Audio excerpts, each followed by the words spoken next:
多謝主席。咁我覺得最大嘅歧視就係對呢個外傭嘅歧視㗎啦。你即係要抽人哋稅，人哋嚟做嘢。咁呢個例點解唔舉出嚟嘅咧？呢個係政府帶頭做嘅喎。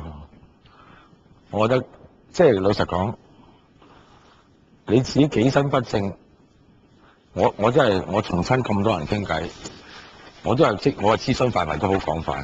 我喺酒吧度見到歐洲人又係鬧香港政府，見到亞洲人又鬧香港政府，見到菲律賓人又鬧香港政府。咁到底呢個例，我都想問下阿局長，呢個例係咩例嚟咧？即係而家你哋向外傭徵稅，將嗰個本身外勞稅咧就擴闊到外傭稅，所以呢個菲律賓啊、印尼啊嗰啲女性嘅工人咁樣去歧視法，真係唔得㗎喎，係咪？呢個歐洲嘅嚟呢度做 expat 嘅人就唔使喎，唔使抽咗去4嚿，點得咧？點解啊？外傭徵費咧就唔係我有內地事務，我真係好學，我好學嘅，我真係舉一個例，你點解會咁嘅咧？係針對人哋嗰啲外傭咯。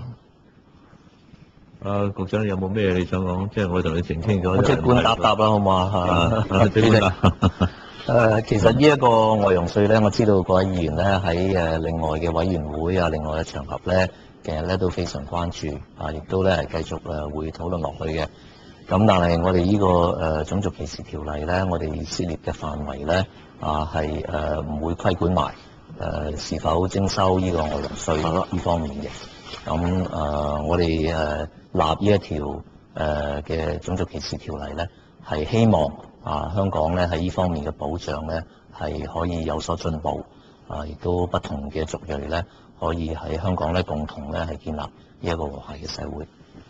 梁國雄主席，佢真係唔通㗎喎。嗱，呢個種族歧視條例僱傭實務守則啊嘛，咁呢個外傭受呢個香港公民去聘請，好明顯係僱傭實務守則嚟㗎喎。嗱，其實嗰個條例係點樣咧？就係你政府賦予一個權力，就俾個僱主叫個僱主俾稅，就轉嫁落去人哋外傭嗰度都唔通㗎喎。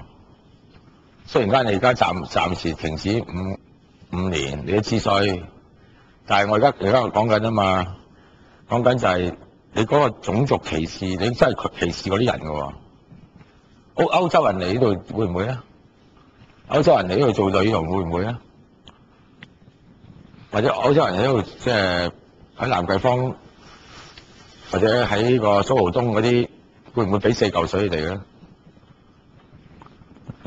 我諗梁國雄，因為嗰個有關個徵收外傭嘅徵費咧，佢係對所有嘅外來勞工不論佢嚟自邊度，亦都唔係淨係講女傭嘅咁我相信咧，因為喺呢度咧冇適當嘅官員去回應你，而且咧你想提呢啲問題咧，不如就留翻去睇你參加嗰個相關嘅小組。